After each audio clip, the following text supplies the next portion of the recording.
أهلا بكم مشاهدينا الكرام إلى هذا الفيديو الذي فيه معلومات أكثر مما أنه فيه رأي.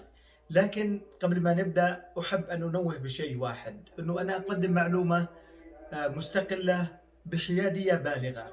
لا يهمني أن الأطراف ترضى أم تقبل أم تكره، بالأخير المعلومة الصادقة تزعج أطراف وترضي أطراف أخرى.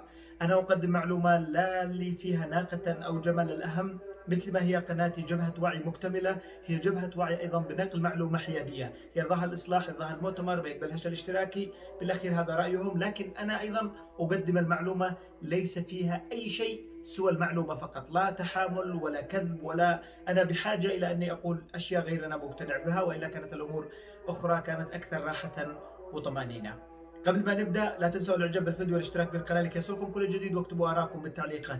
هل فعلا التغيرات التي سترد بهذا الفيديو منها سفراء ووزراء ومسؤولين ستكون تغير بوجه الملف بوجه اليمن بشكل كامل، أم أنها لن تضيف شيء، خاصة وأن العلة أو الخلل في موطن آخر؟ اكتبوا رأيكم بالتعليقات مشاهدينا الكرام، وأهلا بكم إلى التفاصيل. أهلا بكم إلى التفاصيل. قالت مصادر محلية وأخرى بالحكومة اليمنية الشرعية بأن الرئيس عبد الرب منصور هادي سيجري تغييرات بملف السفراء والقنصليين والمسؤولين بقيادة الخارجية اليمنية، تغييرات شاملة لأول مرة ستكون منذ 2015. وقالت المصادر بأن التغييرات ستشمل عدد من السفراء والمسؤولين، وسيعين آخرين إما من السلك الدبلوماسي اليمني بوزارة الخارجية أو آخرين من خارج السلك الدبلوماسي. سيكون سفير اليمن في لندن الدكتور ياسين سعيد نعمان أول المغادرين، وأيضا رياض ياسين في باريس، وأيضا علي محمد مجور، وأيضا سفير آخر تقريبا بحسب المصادر بأنه الذي سيكون في مصر، سفيرنا في مصر، وسيتم تعيينهم بآخرين حسب المصادر التي لم تفصح حول اسمها لأنها غير مخولة بالحديث.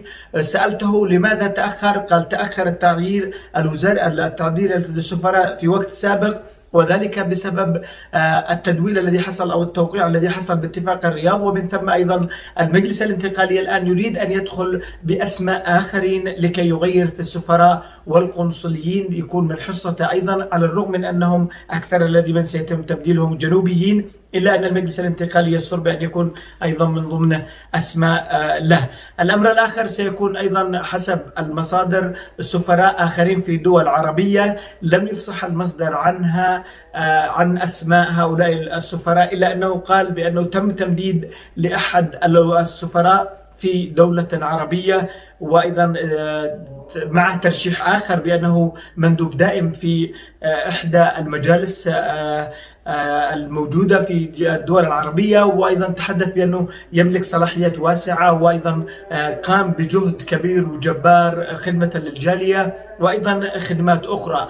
الأمر الآخر مشاهدينا الكرام، السبب التأخير في التغيير في الخارجية، السبب بأنهم لم يدفعوا لهم مستحقات مالية من فترة طويلة، إضافة إلى أن الدكتور أحمد عوض بن مبارك لديه برنامج إصلاحي كبير في الخارجية اليمنية، إلا أنه اصطدم أولا بأشخاص تم تطعيمهم من خارج السلك الدبلوماسي خلال السنوات الماضية. الأمر الآخر أنه كل من هم في الخارجية كلهم مدعومين من أحزاب، عيال أمناء عموم الأحزاب كلهم، عيال المسؤولين، عيال الكذا، كلهم معينين بالخارجية، ولذلك وجد صعوبة في مكافحة مثل هكذا ملف، خاصة وأنهم لا يملكون أيضا مكانا في إصلاح الجهاز الدبلوماسي أو الخارجية اليمنية. إذا أردت أن تنتصر في معركة فاهتم في السلك الدبلوماسي أولا، وهذا السلك صعب أنه يحارب فيه رجل وحده. كان فترة الحضرمي حسب المصادر أنه تم أيضا محمد الحضرمي تعيين أشخاص آخرين خلال فترة حكمه، وهذا كانوا عبء. صحيح أنه من أبناء السفارة أو من أبناء الخارجية، لكن هؤلاء غير مؤهلين أو مر عليهم فترة طويلة، ولذلك هم موجودين بمصر تقريبا أو في الأردن، لم يستطيعوا أن يباشروا عملهم، لأنهم السابقين الذي موجودين يقولون إذا أردتم أن نغادر السلك الدبلوماسي أو الخارجية عليكم أن تسددوا لنا رواتب، ومن ثم نخرج من هذا المجال. وبهذا اصطدمت الأمور في الخارجية بهذا الأمر. الأمر الآخر مشاهدينا الكرام هي الملحقيات في الخارجية، بعضها كانت تتبع مثلا الملحقية الإعلامية الصحية غيرها تتبع الوزارات، إلا أن الدكتور أحمد عوض من الدكتور ورئيس الوزراء الاسبق الدكتور احمد عبيد بن دغر جرى فصلهم وقال لهم تكونوا انتم تبع الخارجيه واستلموا منها، وهذا الموضوع حصل الان مشكله ما بين السفارات، ما بين السفراء وما بين الملحقيات، لانهم لا يتبعون وزاراتهم حسب الخطه او حسب القوانين واللوائح، وهذا اصطدم في جهد اخر وموضوع اخر اصبح عبء في كثير من السفراء، ولذلك اضعف الدور الدبلوماسي وايضا القنصلي وخدمات المراجعين بشكل كامل. وناهيكم على الملف اليمني والقضيه، والا كم معنا احنا سفراء ووزراء ومسؤولين في الدول العربيه والاوروبيه وغيرها ما استطاعوش يؤثروا بملف. الحوثيين بملف واحد كم عملوا بناشط والله ناشطين، علشان تعرفوا لا تقولوا ليش ان العالم متعاطف وما متعاطف. أنتم دبلوماسيين لكم علاقات، أمناء عموم أحزاب، رؤساء أحزاب، عيال مسؤولين، معكم نفوذ، يعني معكم خبرة سياسية كبيرة تستطيعون أن أنتم تخدموا القضية اليمنية بدلا من النوم بالسفارة وتستلموا بالدولار. صحيح قصروا الآن برواتبكم، لكن هذا لا يعني أنك ما تقدش عملك، يعني هذا ليس عذرا تماما. إن شاء الله أن هذا مشاهدينا الكرام حسب المصدر أنه قال أن الإصلاحات الكبيرة سيكون أيضا الالتحاق بدورات دبلوماسية، وهذه كانت من ضمن الجولة التي قام بها الدكتور أحمد عوض بن مبارك، تأهيل أعضاء الخارجية والملتحقين بالسلك الدبلوماسي، إعادة التحاقهم بالمعهد الدبلوماسي، شروط كثيرة، لكن هذه الجهود اصطدمت حسب المصدر بالجهود الأخرى المادية التي جاري على حلحلتها بشكل كبير بالفترة المقبلة. الأمر الآخر مشاهدينا الكرام وهي المطالبة من السفراء، وهذا كان الدكتور معين عبد الملك كلم وزير الخارجية عندما كانوا في عدن، وحسب مصدر بأنه قال لهم عليك بأن تنشط السفراء والمسؤولين والقنصليين والملحقيات الموجودين في سفارات الدول الأوروبية بتنشيط ملف حقوق الإنسان، بتنشيط الانتهاكات، بتنشيط أيضا القضية اليمنية وتسويقها للمسؤولين وتغيير مواقف الدول على الأقل بالصورة العامة. إذا كان السفير في روسيا حسب المصادر التي قالت في مؤتمر، عمل مؤتمر لعرض الصور وكل الصور ضد الشرعية اليمنية، هذا سفير اليمن. تخيلوا سفير اليمن بروسيا. كيف عاد احنا نتكلم مع امريكا ومع بريطانيا ومع الدول العظمى الاخرى فرنسا وغيرها؟ ناهي السفير الفرنسي رياض ياسين قد شفتم المقابله حقه في وقت سابق. نحن امام كارثه فعلا حقيقيه انه ما تنبهناش لملف خطير ومهم اسمه ملف الخارجيه اليمنيه. اذا اردت ان تنتصر ستنتصر بثلاث عوامل: القوه، الإعلام، والدبلوماسية. إحنا للأسف الشديد تقريبا الشرعية اليمنية أضعفت كثير من الملفات، بداية بالخارجية، الإعلام بجهد ما شاء الله كان، وأيضا الدبلوماسية اليمنية الذي هو المهم، الذي ممكن أن يكون المظلة الحقيقية بالمواقف الدولية، وهي فرصة.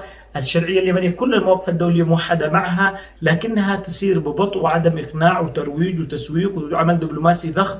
هذا الذي مطلوب الآن من هؤلاء المسؤولين. أنتم مسؤولين خلاص، قد قبلنا بزوا الوظائف لكم والسفارات والكذا، لكن اشتغلوا وروجوا لقضيتنا. أنتم الآن تمثلون إحنا اليمنيين المواطنين الغلابة، لأنك ابن سين ولا صاد ولا ابن امين عام حزب الناصري ولا الاصلاح ولا الاشتراكي ولا غيره، ناهي نلت هذا المنصب ومش مستحق فيه، لكن اشتغل فيه على الاقل علشان نتخارج احنا وانت بالقضيه حقنا ونرجع لوطننا.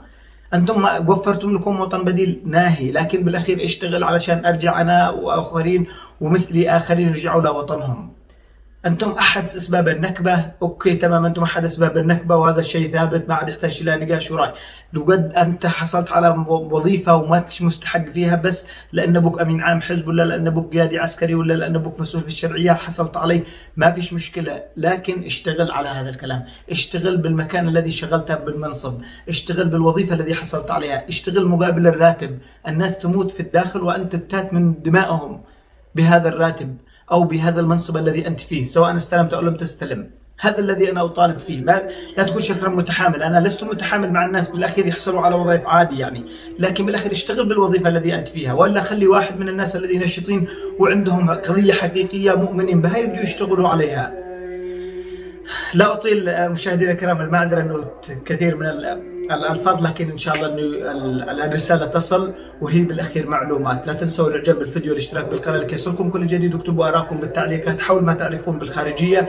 الذي يريد أن يصل لي بمعلومة بصفحتي بالفيسبوك وأيضا على الواتساب أو في التعليقات، وأنا بقرأ كل التعليقات، حتى وإن كان بعض الناس ما يحبش إنه يوصل لي معلومة بشكل مباشر. أنا أقرأ التعليق وأبحث عنها على المعلومة بأطراف عدة ومصادر عدة، وتكون بشكل حيادي ومستقل. أنا أستودعكم الله، وإن شاء الله أنه ملف الخارجية ملف طويل والدبلوماسي ملف طويل جدا، لكن هي رؤوس أقلام، وعندما يكون خبر نحاول ان احنا نعرج عنه بقضيه. انا ما فيش معي موقف من احد، لا سين ولا صاد من الناس. انا بالاخير اتكلم والبوصله القضيه اليمنيه واليمن، هذا كل ما في الامر. انا لست متحزب ولا معي لا حزب ولا قبيله ولا احد، ولا حتى من كل من ذكر اسمائهم اننا لي موقف منهم. هم كاشخاص على عيني وراسي، انا اتكلم كسياسي، واحنا بلد متعدد، واحنا بلد معنا قضيه ومعنا حرب ومعنا حلفاء ومعنا كل الناس، ولذلك انا اتحدث برايي كصحفي، وهي امانه. تحياتي لكم مشاهدينا الكرام، التقيكم في فيديو اخر. لذلكم الحين دمتم في رعايه الله وحفظه، في امان الله.